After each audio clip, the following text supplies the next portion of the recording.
let's take just a few minutes and go into the basics of the three phases of healing and the role of chiropractic. Okay, so we heal in three phases. So first of all, when we have problems, our health is essentially composed of a triangle.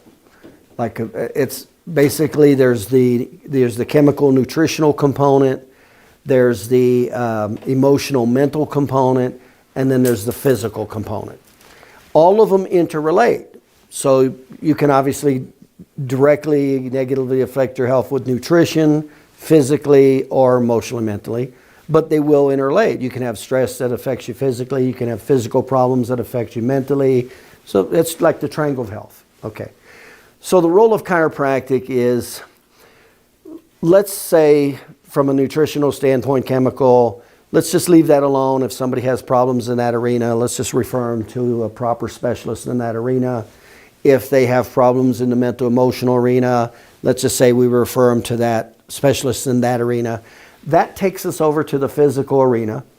And now you're either dealing with what's called organic or inorganic problems. Organic is like infections and tumors, cancer, things like that. So again, if a patient has infection, tumor, cancer, that's not in the realm of chiropractic. We refer them to the proper specialist. So all I'm doing is kind of narrowing this down, how this kind of narrows down. That takes us to physical, inorganic. Okay. Now, what are the common problems? What causes inorganic physical problems? Major trauma, minor trauma, or you're born with it, genetic. Now, if you're born with it, like the likelihood of correcting it is probably slim. You just got to deal with the symptoms. In other words, palliative care. Now, if it's most of the time it's major or minor trauma. That's especially what people go to chiropractors for. Major trauma, minor trauma. So when we say major trauma, auto accidents, falls, injuries, sports injuries, things like that. Minor trauma, what's that? It's little things you do every day that if you did them individually, it'd be no big deal. But if you do them over and over and over and over, it wears the tissue out and starts causing problems. A lot of workers' injuries are like that, whether it's carpal tunnel if you're on the computer all day, lifting or bending if you're lifting and bending all day. Okay, so that's the origin of the problems typically. Now, what are the most common symptoms? What's the most common symptom? Pain, restricted pain, muscle spasms, and restricted motion. Those are the three most common symptoms that our patients will come into the office with. Those are the three most common. How does it affect the patient? Well, it starts affecting their activities of daily living. What are some of the most important activities of daily living? Work. That's not an activity of daily living, but it's real important because it pays for our survival or food or shelter or security. So that's why work's important. Sleep it can start affecting us. Sleep, that's real important, right? Bathing and showering, getting dressed. So those are high because we usually have to bathe or shower and get dressed before we do any other activities of daily living or people call the cops on us. Okay? Now, the typical indoor house activities we have trouble with is like cooking, cleaning, and laundry. And then typical outside activities is like house maintenance, landscaping, gardening. These are some of the common activities of daily living. So when patients come to our office as chiropractic, they typically come to a chiropractic office for what are called gateways. What are gateways? It's the main reasons why people come to a chiropractic office. Well, in chiropractic, what is it? Like, in other words, you go to pizza, what do you typically go to Pizza Hut for? Pizza. I'll be darned. You go to Taco Bell, what do you typically go to Taco Bell for? Tacos, okay. Well, that's called gateways. In other words, it's the main reason why people go and buy products or services. Well, in chiropractic, 84% of it is neuromusculoskeletal, back pain, neck pain, or headaches. That's why people go to chiropractor. 9% is still in the neuromusculoskeletal category. It's extremities, okay? So that's 91% of 8%. There's only 8% of the population that's going to a chiropractor. Now, does that mean 92% of the population doesn't have a need or couldn't use chiropractic? No. Well, how do we know that? Well, out of that 92% of the population,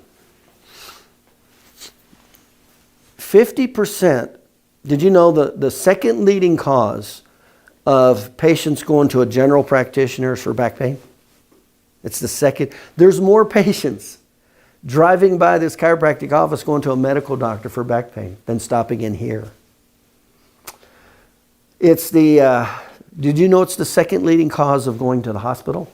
The emergency room, back pain? Do you know what number one is, by the way? Heart? No. Pregnancy, delivering. Oh. Delivering. It's the number two workers' compensation injury, back pain. Repetitive stress disorder is number one with workers' compensation. What's the number one selling medication? What are people taking most over the counter medication? It's what are called the NSAIDs, non-steroidal, ibuprofen, Motrin, things like that. What's the number one reason that they take it? Joint pain. What's the number one disability in the United States? Osteoarthritis. Do chiropractors treat joints? Do we treat back? Do we treat, you see? So there's a massive amount of people that have the problems. Matter of fact, out of the 92%, it's actually 3 out of 4 to some degree. So there's a ton of potential new patients out there. They're just not going to chiropractors. Now, of the 8% that are, 84% are back pain, neck pain, headaches, 9% are neuromusculoskeletal, only 9% of the 8%. So how small of a number is that? That's a real small number. Actually get treated for what is typically known in the chiropractic profession as subluxations, the somatovisceral reflex, asthma, allergy, bedwetting, stuff like that. And that's where all the confusion comes in. Now, does that mean 9% of the 8% actually, when they have asthma, allergy, bedwetting, go, oh, I need to see a chiropractor. I know they're good at treating asthma. Is that what happens? No. 80% of that 90% come into the chiropractor for what? Back pain, neck pain. See? While they're in the chiropractor's office, the chiropractor teaches them a little bit about chiropractic philosophy, this thing called a subluxation. It is real. It's called a somatovisceral reflex. It's due to the autonomic nervous system. Your doctors should teach you about that if they haven't. Is it responsible for all visceral problems, asthma? No. Matter of fact, it's not responsible for most of them. So if it's from a subluxation, only a chiropractor can help. If it's not, then a chiropractor can't help at all. And the vast minority of them are actually from a subluxation. So you're talking about a real small number that actually only 20% of 9% of 8% actually in a 3-mile geographic radius of draw will actually call to go to a chiropractor for asthma, allergy, or bedwetting. It's that small of a number. Okay. All right, but it causes a lot of problems. Right, we talked about this before, that would you go to Pizza Hut for a computer? And if Pizza Hut tried to sell a computer, would you even want to buy a pizza from them now? I do not. That's the simple concept of why the vast majority of people don't go to chiropractors. They have the problem, but they don't want to buy a computer from Pizza Hut, and that's why most of them won't even go there for pizza anymore. That's the marketing real problem. Okay, so having said that, we're back into the triangle of health. We already said if they have these other problems, right? We don't want to say we can do everything, right? So we're in the physical, we're in the inorganic, and we said it was either from genetic. If you're genetic, we just try to work with the symptoms, or it's from major or minor trauma. So that's where we're at. And you go, okay, now, how is that going to heal? So that's the origin of the problem. What are the 3 most common symptoms? Pain, muscle spasms, restricted mobility. How does it affect the human being? It starts affecting things that's important in their life. This is, by the way, this is the number one reason they come into chiropractor. It's not for pain or muscle spasms or restricted range of motion. It's because they can't work fully. It's because they can't sleep fully. It's because they can't, right. Your last 1, 2, or 3 new patients, what was the chief complaints in the last 2, 3 days? Well, we just had a PI, so that was a lot. Back pain, neck pain, what? Left knee, Oh, knee. right hand. Right hand. That's unusual. That's extremity. She got hit by a truck in a crosswalk. So her chief complaint wasn't spinal related? No. It was Okay, go to the next one before that. Yeah, back pain, neck pain. Yeah. Out of your last 10 new patients, Back pain, neck pain. okay, what were the common symptoms? Pain, tenderness, restricted motion. Isn't that what we just said? Yeah. Okay. Is that how this works? Is that all? Okay. Now, once the patient's in that position, you, like let's say that's you, what are your options? Well, you can do anything, right? What's the first thing most people do? If it's you, what was the first thing you would do? I'm gonna call the chiropractor, me. No. If I'm with somebody else, Let's go to an average person. I'm gonna go to the medical doctor. No, that's not the first thing you'll do. Ibuprofen. Oh, no. That's not the first thing you'll do. What's the first thing you'll do?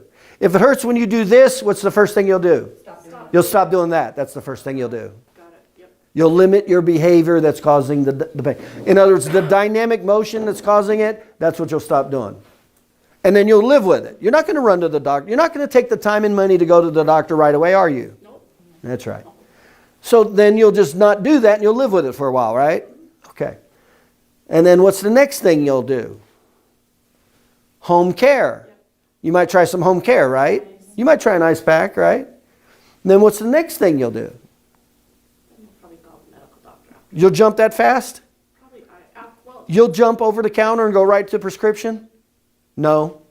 You'll take aspirin, Motrin, ibuprofen, right? Will you not? Right? And if it continues and gets worse, then what will you do? then I'll go to the medical. Thank you. How far down was that? About 5 steps. 4 to 5 steps down.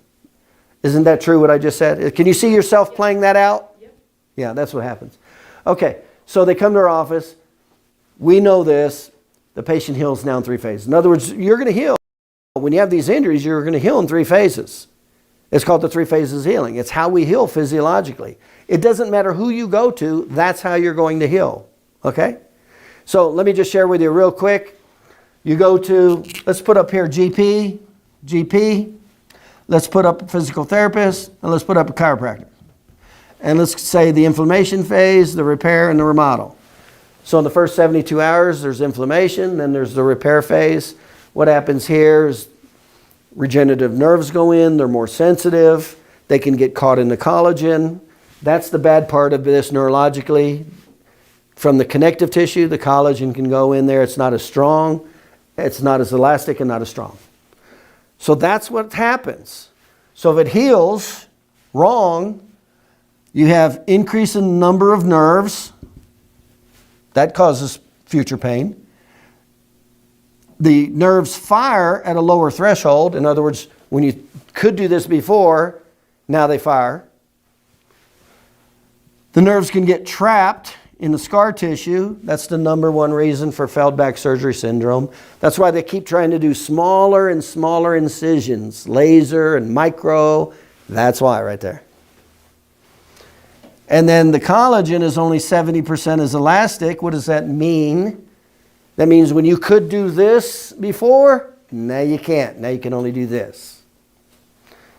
And it's only 70% as strong. What does that mean? When you could do this before and not injure yourself, now when you do it, you injure yourself. That's called a re-injury. When you heal wrong, that's what happens. Then this in the spine alters how the spine moves. The bones in your spine, they don't move normal anymore. That's called altered spinal biomechanics. They don't move normal anymore. They don't move anymore. It causes, just like your tire. Your tire's out of a line. Let's say you got 4 tires. One's out of a line. You drive 100, 200, 300 miles, what'd you notice about your tires? You're not riding even. What happened to that one tire that's out of a line? Wore out on one side. Yeah. That happened to me. I was taking I was trailering my boat. It had 4 wheels on the trailer. Went 300 miles. Started to trip. They were fine. The right rear tire, there was actually there was a structural deficit in the alignment of the tire. So if I drove around a little bit, it was no big deal. But now I was taking it 300 miles. Took it 300 miles. I didn't even make it 300 miles. What happened to that tire? It blew out. It wore out and blew out. What did the other 3 tires look like? They were fine. The ones that were in the line, they were totally fine. That's what happens when those bones heal wrong and move abnormal. That's why it causes pain and restrictions, and there's re-injury down the road is when the person heals wrong. That's what happens. That's called osteoarthritis. That's the #1 disability in the United States. That's why NSAIDs are the #1 selling medication in the United States. So, how does chiropractic fit into all this? Well, let's do a comparison contrast real quick with a general practitioner, physical therapist, and chiropractor. So we already know we have a physical injury from major or minor trauma. Inflammation phase. How's the general practitioner going to treat inflammation? Medication. Anything wrong with that? No. No, in this phase there's nothing wrong with that. I'll use an ice pack, supplements, over the counter, NSAIDs, whatever. What's the physical therapist do in the inflammation phase? Anybody know? E-stim, Well, they don't do any of it. mobilization. They're not primary care providers. They're not doctors. They're not trained in diagnostics. Right. They don't treat in this phase. What's the chiropractor do? What do we do? Chiropractic adjustment. Chiropractic adjustment helps with inflammation. How? Movement. What are the sources of pain? Well, one of the sources of pain is when you damage cells, they break, it alters the pH balance in the interstitial fluid. That's a source of pain. That's why you try to move out inflammation. That's why. Different ways of moving it out. Motion's one of the best ways of moving inflammation, isn't it? So the motion itself helps move the inflammation. That's one source of relieving pain. Another source of relieving pain, when the chiropractic gives the adjustment, it's something called the gait theory. There's actually a neurological component. Essentially what happens is you have this pain from your back going to your head. When you get the chiropractic adjustment, there's a stimulus that goes in there that blocks the neural pathway of the pain going to the brain. It's called the gait theory of pain. It's science. You can look it up. That's another source of decreasing pain. So decreasing the fluid with the adjustment, okay? A lot of times when patients come in, like if they were real cute, I couldn't get in there and adjust. A lot of times I just slowly moved them because it would start working the fluid in the joints, and that stimulus to some degree would do the gait theory, and they would now be able to move better with less pain just because of that. So that's what happens with chiropractic. The adjustment. Now, we'll use more than the adjustment sometimes, right? What else will we use to decrease pain, the chiropractor? Commonly, muscle stim, TENS unit. Therapies. Yeah. What's the TENS unit based on? Gait theory. See? When we say therapy. So the therapy is either going to help eliminate the fluid, gait therapy, right? Help relieve muscle spasms. When you have muscle spasms, what causes pain from the muscle spasm? Decreased oxygenation in the tissue. When there's not as much oxygen, the nerve fibers start screaming. We're low on oxygen. We're low on oxygen. See, there's different sources of pain here. So we'll typically do the chiropractic adjustment. A lot of times we'll do muscle stim. That's real common. Some chiropractors do laser. What are some other pain relief therapies doctors? Oh, yeah, pulsed, depending on how you use it. Ultrasound's possible. What else? There's a lot of therapies, aren't there? There's all kinds of therapy. Diathermy, there's all kinds of therapies. It just, depends on cost, right? How much does the therapy cost? How much time does it take? There's a lot of variables. So that's what the chiropractors, but typically what's the difference with the chiropractic therapy? No side effects. No side effects. So that's the thing. So medication's good. Are there side effects with all medications? Yes. Do you know what aspirin causes? 20% of kidney failures from aspirin. A large percent of ulcers are from what? Ibuprofen. Do you know that when you go in for plastic surgery, they pay attention to this collagen. They don't want it to heal wrong, right? So if it's on the outside and it's plastic surgery, what will the plastic surgeon tell you you can't do prior to surgery? You cannot take NSAIDs. Why? It decreases collagen synthesis. Is that going to have effect on your cosmetic surgery? Why do you think he tells you that? He wants a good outcome, doesn't he?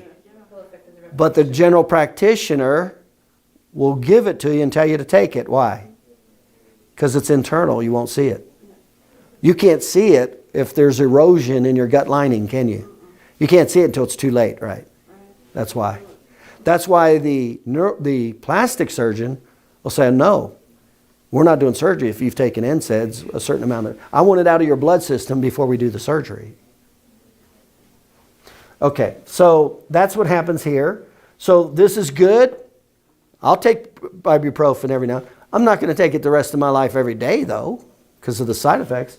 Physical therapists aren't primary care providers.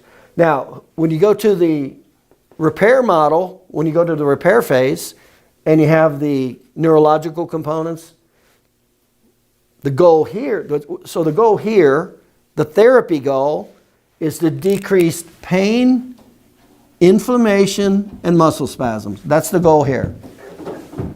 The goal in the repair phase is to increase your active, passive, and joint motion. There's 3 ranges of motion. When I move, there's active, overpressure, and joint motion. There's 3, not 1. We can evaluate active range of motion externally, and we can evaluate overpressure range of motion externally. We can't with joint motion. What do we need with joint motion? X-rays. We have to have dynamic X-rays to look to see how the bones are moving. Are they moving normal or abnormal? That's what we're looking for after there's no organic disease. Now we're looking for dynamic motion. Is it normal or abnormal? Because if it's moving abnormal, what are we guaranteed? What's the patient guaranteed? Problems. So that's what's happening here. So what's the GP do in the repair phase? So the repair phase is the goal is to increase active, passive, and joint motion. What's the general practitioner do for therapy in this phase? Huh? Medication again. Will medication affect my active range of motion? No. Will medication affect my overpressure range of motion? In other words, the extreme of a motion? No. Will medication affect joint motion within joints or the spine? No. It'll cover them up. It'll cover it up, but it will, no. You actually have to have physical medicine. You actually have to have physical medicine to move it into active, passive, and joint motion. Who's the only profession that treats all 3 ranges of motion? Chiropractor. Chiropractor is the only profession that does that actually physical medicine during the repair phase that actually treats active, passive, overpressure, and the most important is joint motion. That's way more important than active or passive motion because it's the fulcrum. It's where it all starts. What does the physical therapist do for the repair phase? Nothing. They're not primary care providers. That's not their role right here. What's the chiropractor do in the repair phase? The chiropractor gives the physical medicine, the adjustment, to increase the active range of motion. Watch what happens here. Watch my wrist.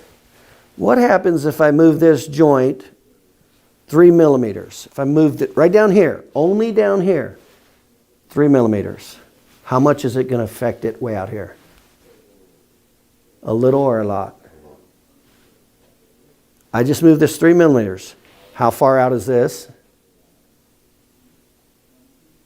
Is that going to move 3 millimeters or more than 3 millimeters? Way more. The further out it goes, the more it moves. Can you see that if I had a long board, a 20-foot board, and at one end, I just moved it 1 inch, how far would the end of that board move 20 feet out? Significantly.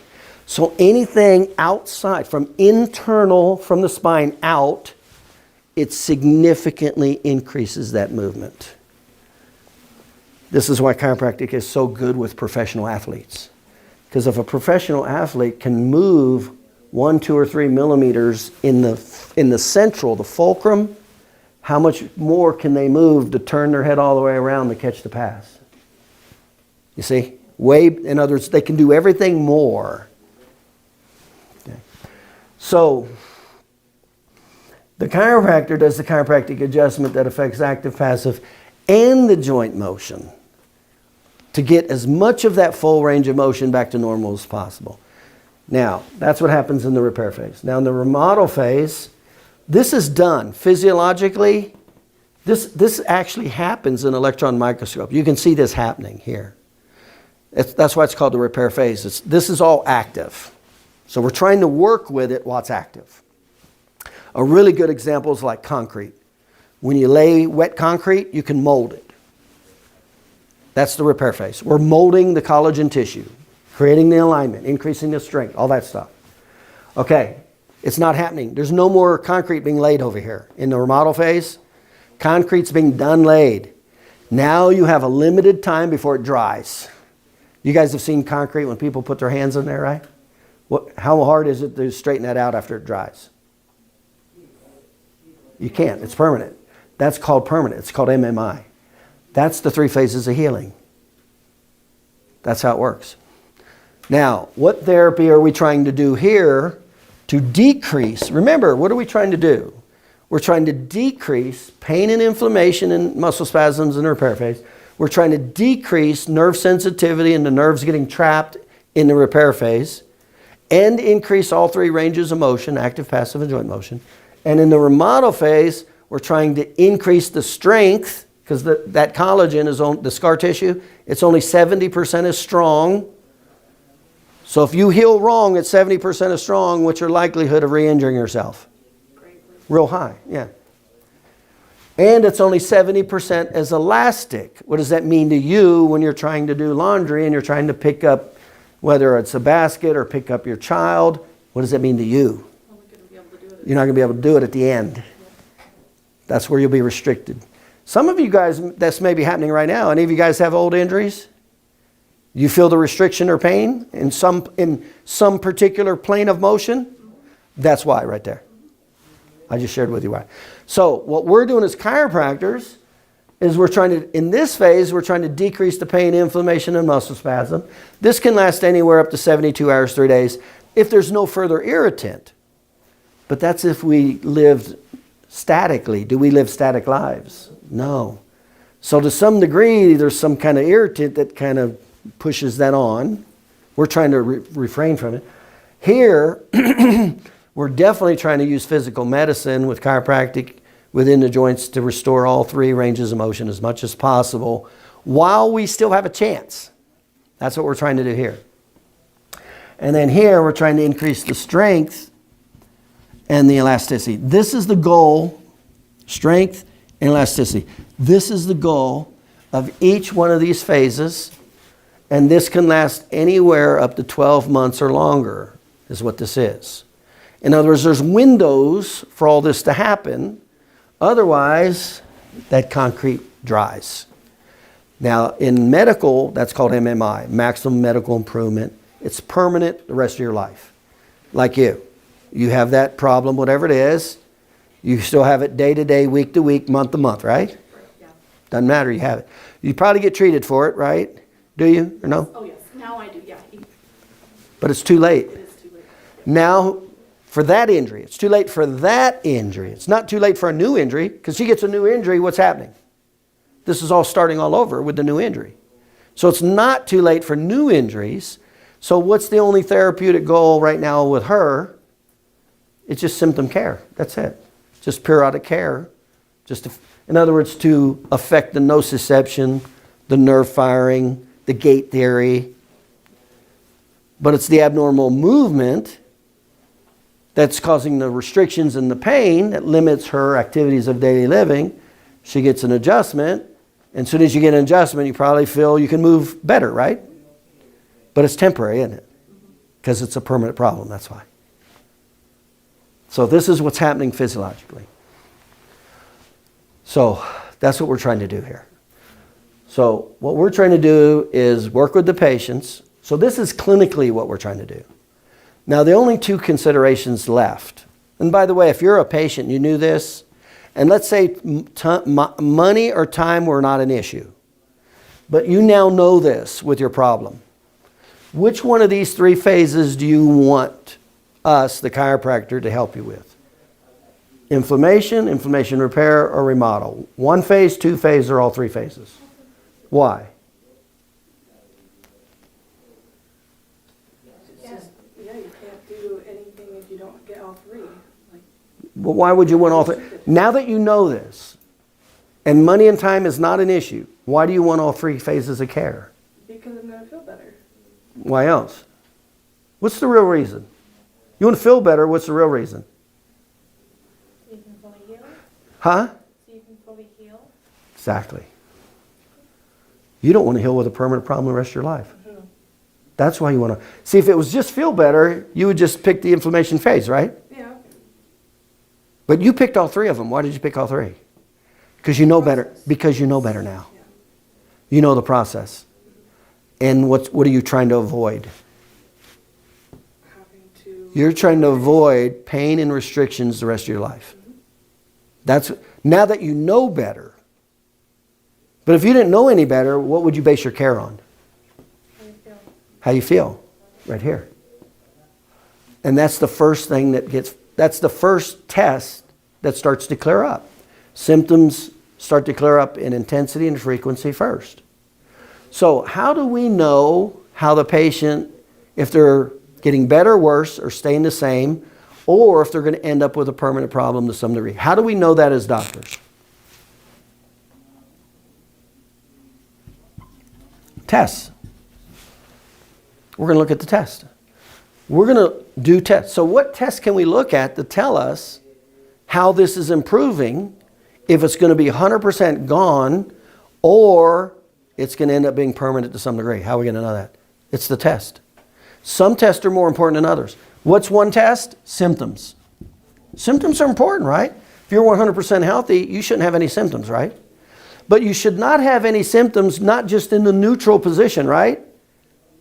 I should be able to bend my head and neck all the way forward, back, left, and right, all the way dynamically, not just statically, right? If I was healthy, right? Okay. So we not only want to look at symptoms statically, but what's more important? Is static more important with life or dynamic? Dynamic. Dynamic's important. So what starts to clear up with patients is frequency, intensity.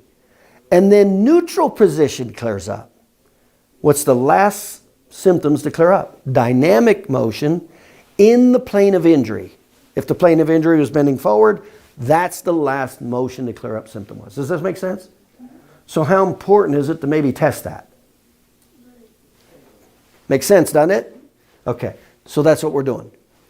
Number 2, tenderness. If you were 100% healthy, should you have any tenderness in that area?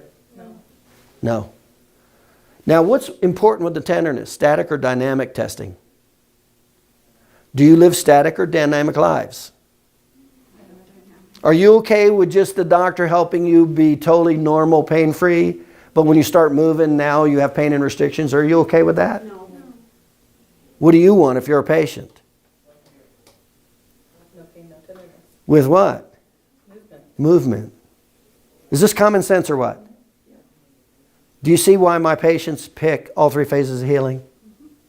The only thing that I have to do now is what? In other words, how much common sense does this make once you know it? 100%. Now, if you don't know it, you're just going to pick Right. feeling better statically, right? You won't know tenderness. What's the next one? Nerves. We're going to check the sensitivity and the reflexes of the nerves. And then we're going to do orthopedic tests. In other words, we're going to do very specific tests for that injury. And then we're going to grade it. That's going to tell us if it's getting better, worse, or the same. All injuries have different positive tests and specific tests. Next, we're going to check the range of motion. Am I just going to check one range of motion? Do you just want one range of motion back to normal, or do you want all three? How much sense does this make?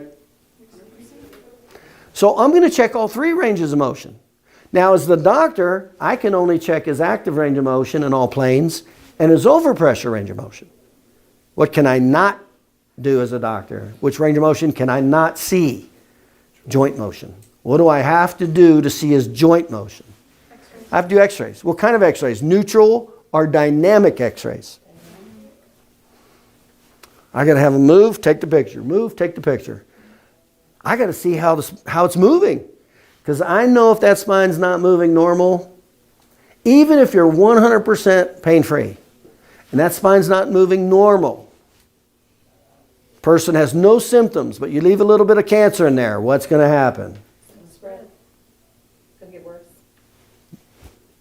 When that spine's, all the symptoms are gone, I take the dynamic picture, there's altered spinal biomechanics, they're still within the 3 phases healing. In other words, the cement's still wet, so we still have a chance to do what? Fix it. Cement's still wet. The x-rays, motion x-rays. What keeps bones together and gets them to move, normal or abnormal? Soft tissue. Ligaments, tendons, muscles, all that. So, we're going to check range of motion. 2 of them I can do myself. What's the first range of motion that will clear up? Normal or dynamic? You'll feel better with neutral motion or dynamic motion first.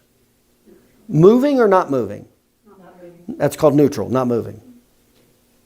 What's the last one to clear up? Dynamic. What part of dynamic? The plane of the injury. If my injury is in this direction, that motion in that direction is going to be the last to clear up. Does that make sense? Yes. But what if the doctor is not even testing it? Would you want to go to a doctor who's not even testing it?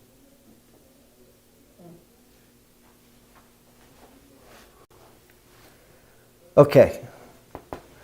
So, what does the GP do here? Medication, physical therapist, another. Chiropractor does physical medicine. So in the repair phase, the remodel phase, we're trying to affect the soft tissue. So now we're trying to increase the strength of that scar tissue, because if it heals wrong and weak, that's when you are more likely to hurt yourself. How easier is it to you to go into re-inflammations and re-injury with your old injury? How much easier is that?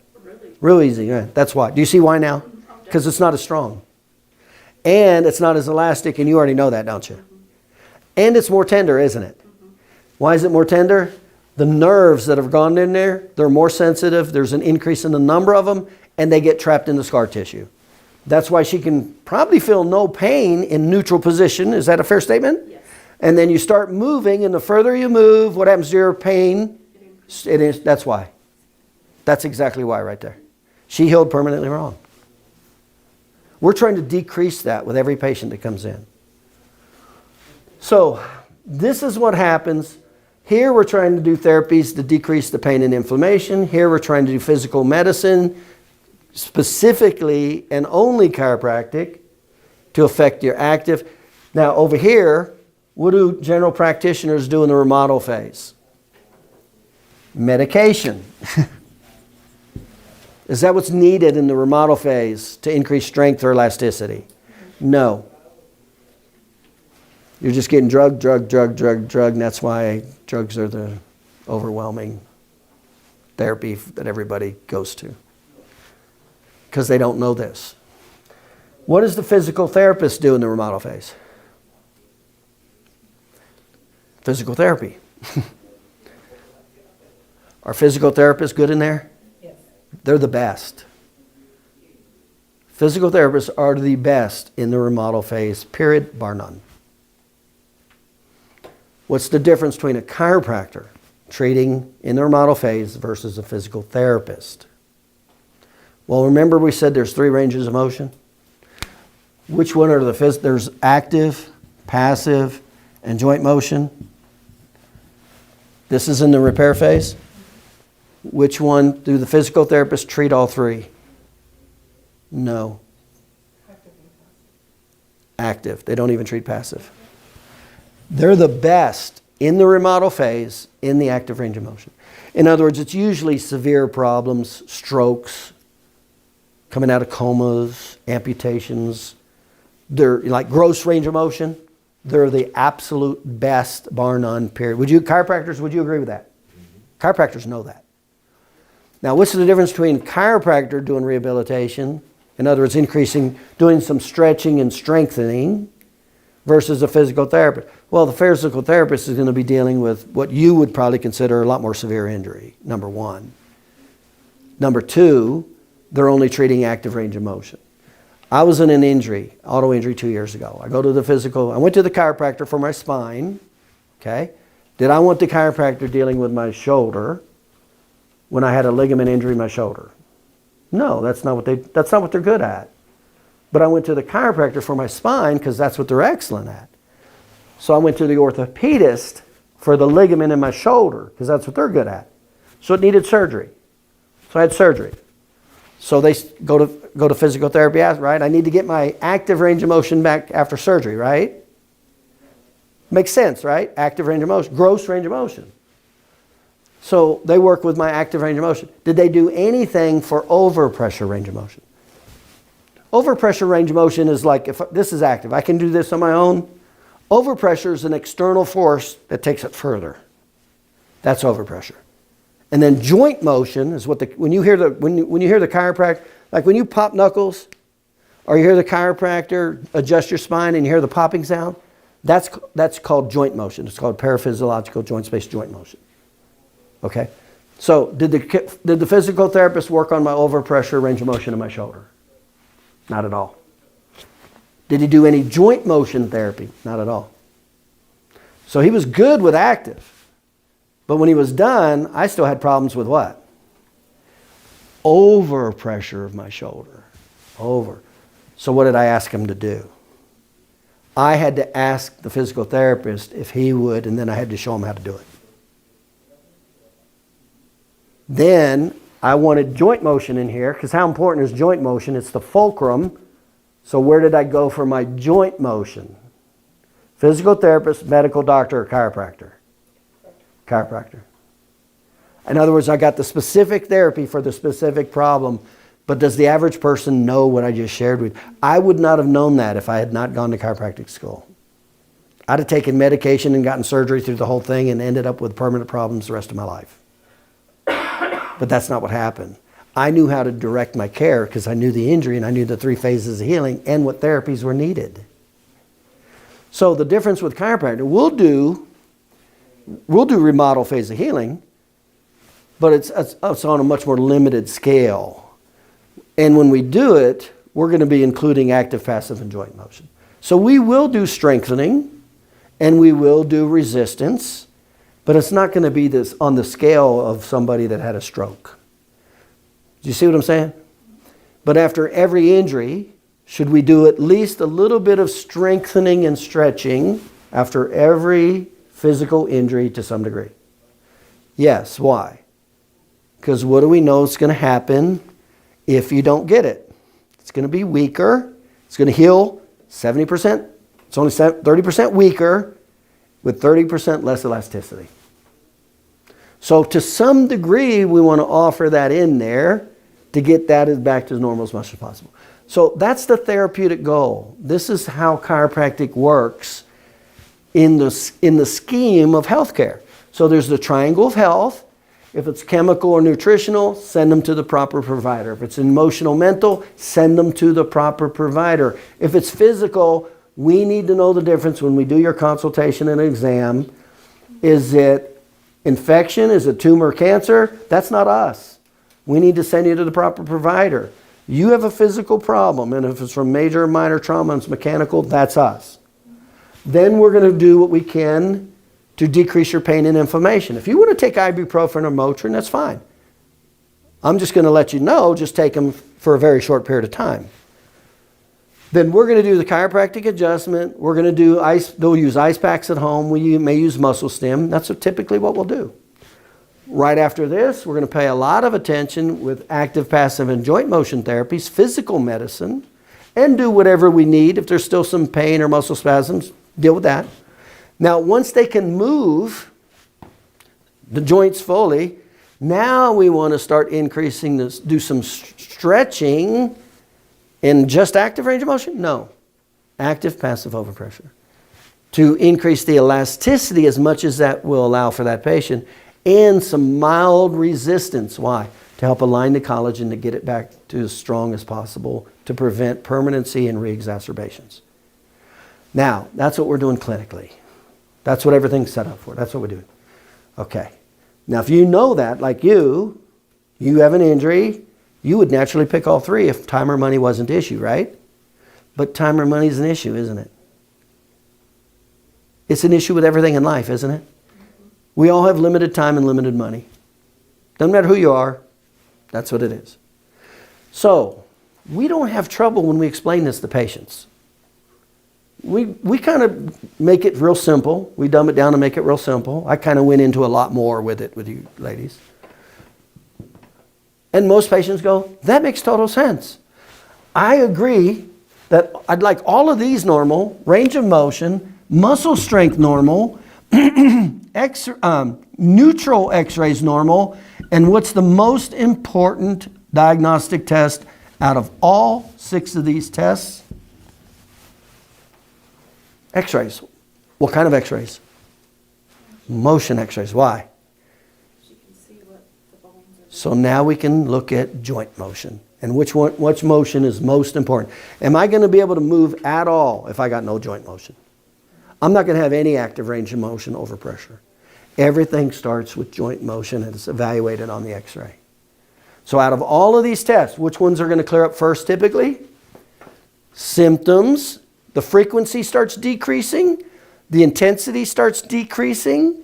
In the neutral position, what I want all of those to go to normal, but I want the symptoms to be totally normal in the plane of motion dynamically. Make sense? Do I want any tenderness there? No. Nerves? No. We want those normal. Orthopedic tests. When I do orthopedic tests for that specific problem, we'd like to see that normal, wouldn't we? This clears up first. This starts to clear up to some degree. Range of motion. Which range of motion clears up first? Gross range of motion. What's the second? Overpressure. What's the last range of motion to clear up? Joint motion. They do not all heal the same.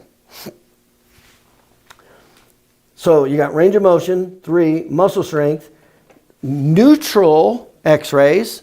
It'd be nice if we, the neutrals, we could get back to normal curves and all. That'd be nice.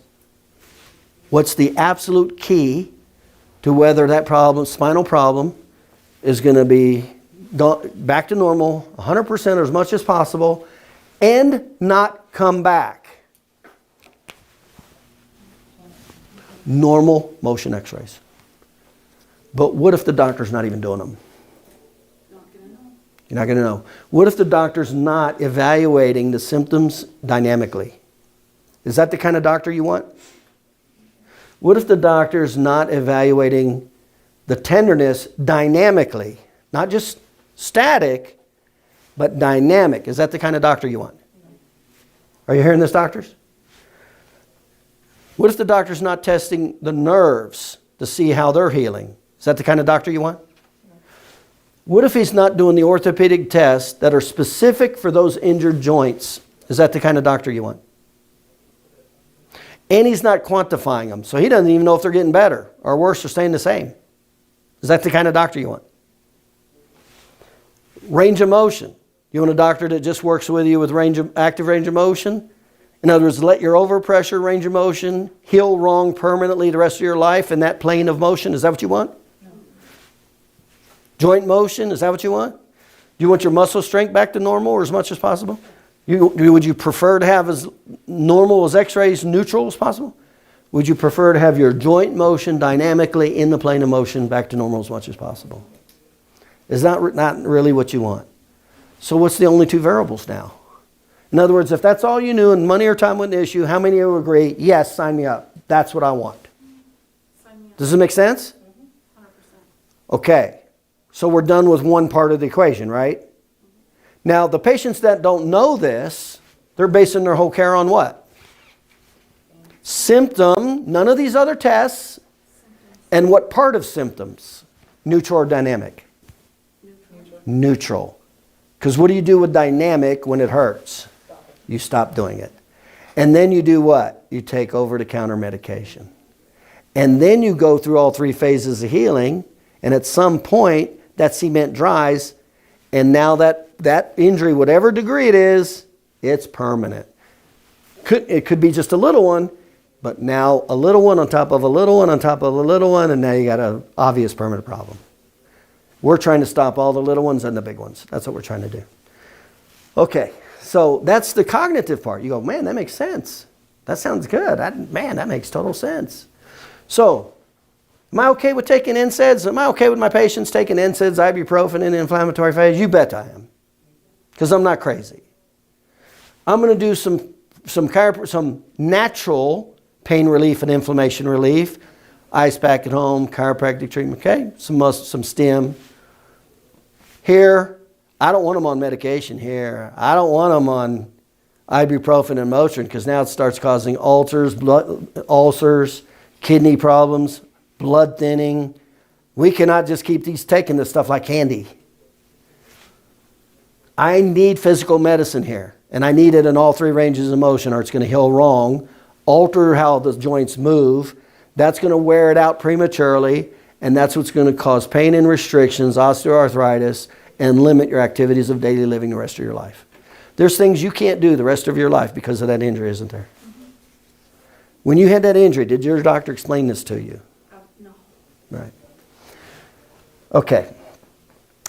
So that's what happens here. When you get here, we want to do some resistance to increase the strength of the collagen and the elasticity. By the way, we can measure this. But if it's a big enough of an active injury enough problem, guess where I'm sending you if I'm a chiropractor? I'm sending you to physical therapy. But is that typically who comes into a chiropractic office? Is post-stroke patients? No.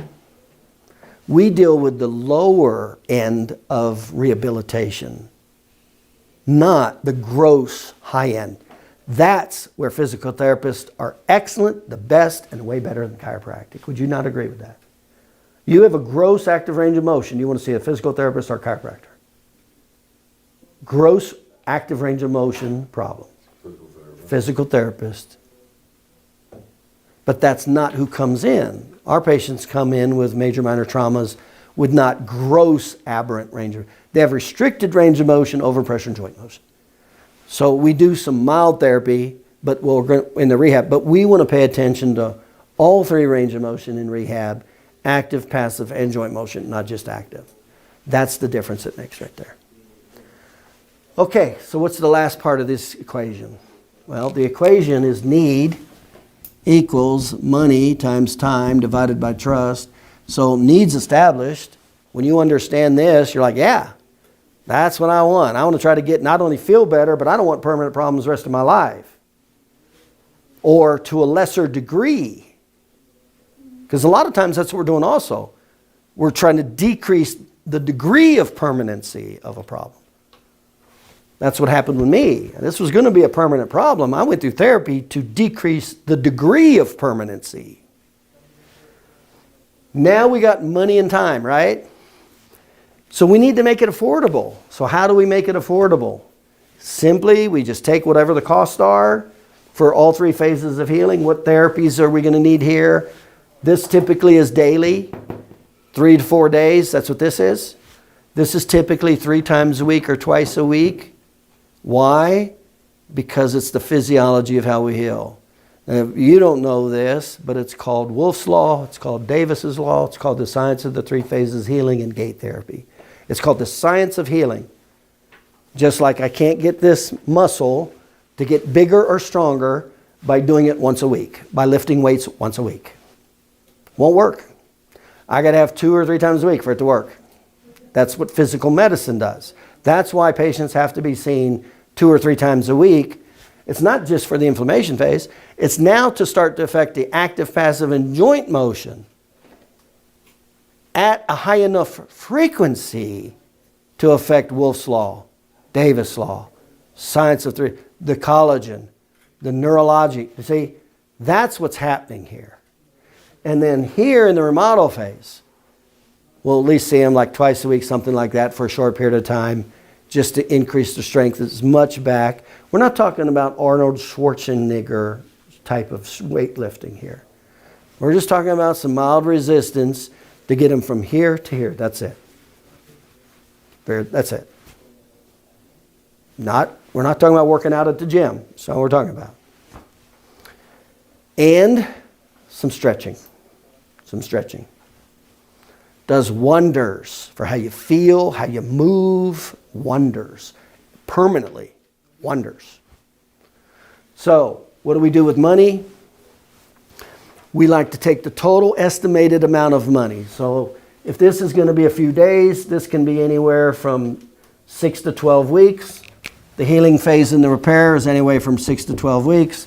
What's the number one factor that's going to determine if it's going to be more 6 or 12 weeks? Your age and how long you've had the problem. The younger you are, you're going to heal quicker and faster, and if you haven't had the problem. So now you're at the lower end. So when I have younger people with not problems, I'm down at 6 weeks at 2 or 3 times a week. When I have older people with chronic problems, I'm up to 10 or 12 weeks. And be honest with you, sometimes that's not going to do it anyway. It'll help them to some degree, but they're still going to end up with a permanent problem to some degree. Rehab, your body will heal like this up to 12 months. And then that cement dries. But basically what we'll do is we'll look at 2 re-exams in that phase. And when we don't see any further improvement in 2 re-exams is every 12 visits. In other words, we check the tests. Okay? How would you guys like it if you had a problem and the doctor never followed up with the test to see if it was 100% gone or not? How would you like that? No, if I was actually improving. How'd you like that as a patient? I wouldn't. You hearing this, doctors? Okay. So that's what happens in the run. So it's not an extra 9 months. Could be anywhere from 2 weeks to 4 to 6 weeks. And typically you're talking about twice a week with a little bit of resistance and stretching to increase the strength plateau, increase the elasticity plateau. Then when 2 re-exams are the same, they're done. Whether they're 100% normal or they've plateaued, you're done. That's it. You're at MMI. You're done. That's it. That's how we know if you're 100% normal or it's now permanent to that degree the rest of your life. That's how we know. Does this make sense? So that's what the care is based on. Now, all I got to do is make it affordable and respect their time, right? So how am I going to make it affordable? Are most people going to be able to cut a check for all this? No. So I'm going to tally up the estimate. If they're younger, it'll be less care. If they're older, it'll be more toward this. I'll estimate the total number of visits based on their age and how long they've had the problem, whatever. That gives me a total cost. And then I'm going to break it down and I'm going to spread it out over several months and I'm going to turn it into biweekly payments. Why biweekly? Most of us get paid biweekly. So it's real easy to handle a little bit of money biweekly than a lot of money at once. Especially if we know it's not going to go on forever. Are we willing to pay a little bit more for a shorter period of time for good results, knowing it's not going to go on forever? Yeah. So now we just have to make it affordable, and then what we'll do is give them a 20% discount if they want that treatment plan. Why do I want somebody to agree with that treatment plan and sign off on it, and why do I want to give them a 20% discount to do it? Committed. Once you're committed, are you just focused on the symptoms now, or now are you paying attention to all the tests? In other words, you're waiting at each re-exam to see what all the tests show now, aren't you? That's the difference it makes. That's why we'll do it. So we'll tally it all up, whatever the visits are, whatever the therapy, whatever the cost is. Then we'll take that money and we'll subtract 20%. Then we'll take that money and divide it over how many months? It might be 2 months, 4 months, 5 months, whatever, 6 months. Then we'll take it and divide it. If it's 6 months, then we'll divide it by 12, not 6. Now how much smaller and affordable is it? That's how it works. And if they say they can't afford this, what are we going to do next? Spread it out longer. We'll spread it out to lower it more. And if they say they can't afford this, then what will we do? Spread it out. I'm going to spread it out till they can. Because I'm in the business of helping people and making it affordable. Does that sound fair? Very much so. Here's my last part of the equation. Do you want to go to the dentist today, tomorrow, and the next day? Today. Do you want to go to the dentist today? You never want to go, come on. I never know. Do you want to go to the optometrist today? No. You don't want to go to the dentist today, do you? You don't want to go to the optometrist today. You don't want to go to the ophthalmologist today. You don't want to go to any of these people today, do you? No. If you don't have to, right? Right. Well, guess what your patients want? They don't want to come to the chiropractor either. They don't get up going, Yahoo, I can't wait to go to the chiropractor. And there's actually chiropractors that think that way. Oh. No, it's an inconvenience in their life. And because it's an inconvenience, what do we have to do? We got to respect their time. Because remember, the average time waiting, if they're frustrated, is 12 minutes. It's the number one complaint going to the doctor's office. So time is another major part of the equation. Let's say you agree to all this, it makes sense, you want it, you made it affordable, but now it takes them 22 minutes to get to your office, 22 minutes back, and they're in your office for 45 minutes. It's taking them an hour and a half, and you want them to do it 3 times a week. How well is that going to work? Not. You got a life, don't you? I want to get in and out on my lunch break. As fast as you can, don't you? Okay, here's the next question. Let's say you have a problem. You come in, and I'm going to answer all your questions. What's your problem? Can I help? How long is it going to take? How much it's going to cost? I'm going to be friendly to you. I'm going to respect you. I'm going to lead you, because you don't know your way around here and what to do. I got to show you what direction we're going to go and why. Okay? I'm going to lead you. I'm going to allow you to make the decision. I'm going to make it affordable, and I'm going to respect your time. Now, I did that. I did all that. How much time do you want to spend in my office?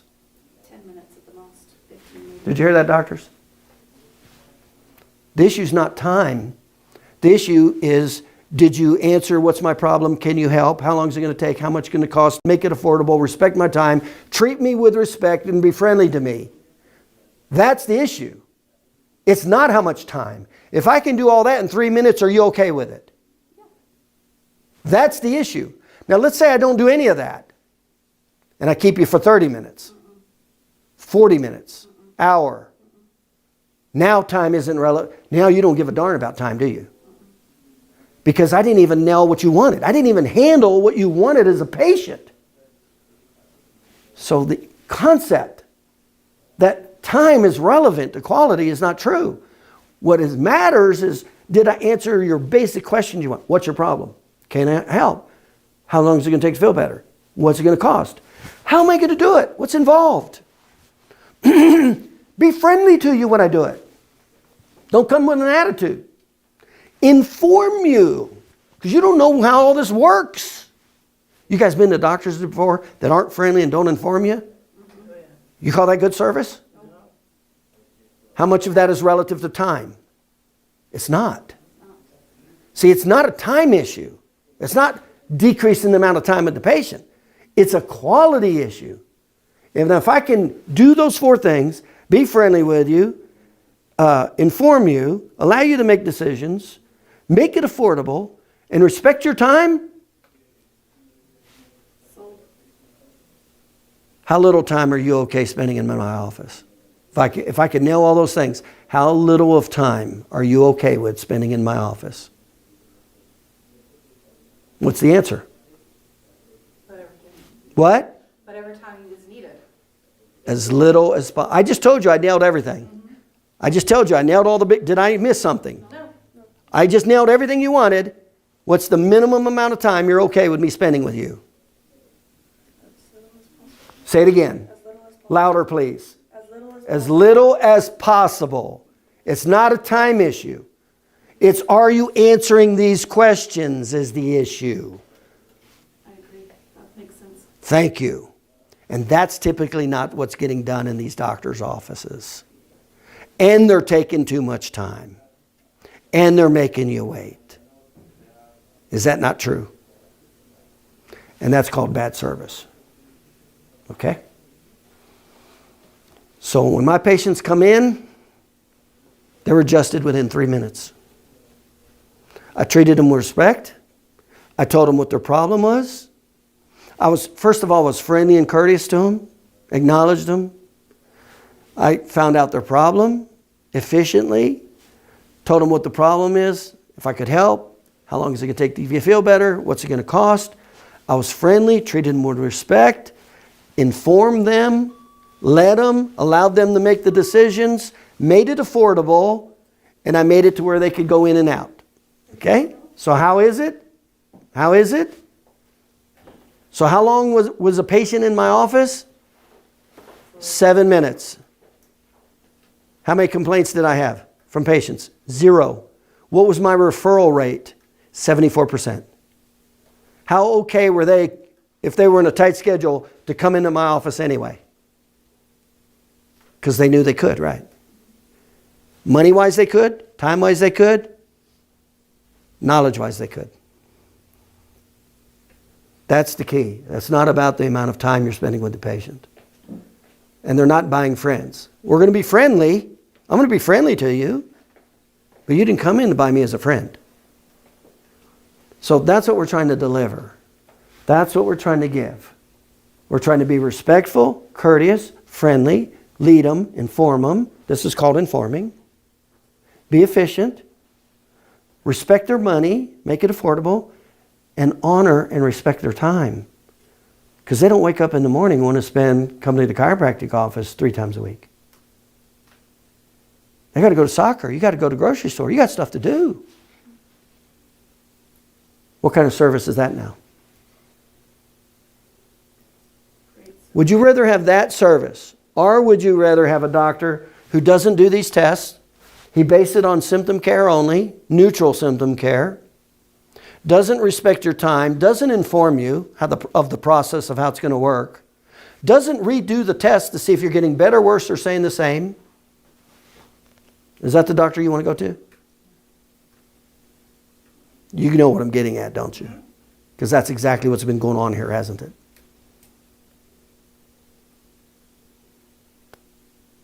You know and I know it. And what kind of service is that?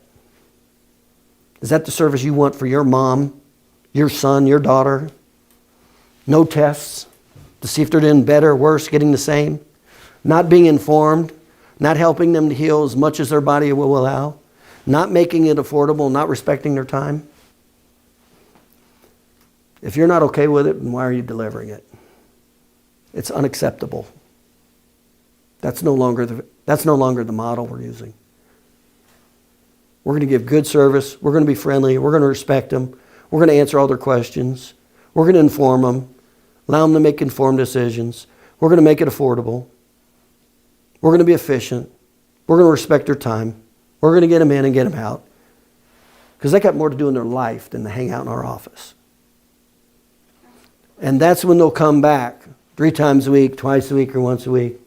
And they'll know what their care is based on. And then they'll know if it's 100% better eventually, a large percent better, maybe a percent that's not, and it's permanent. And maybe a lot of it's going to be permanent, maybe. Would you rather know that or not know that as a patient? No. That's what we're going to do.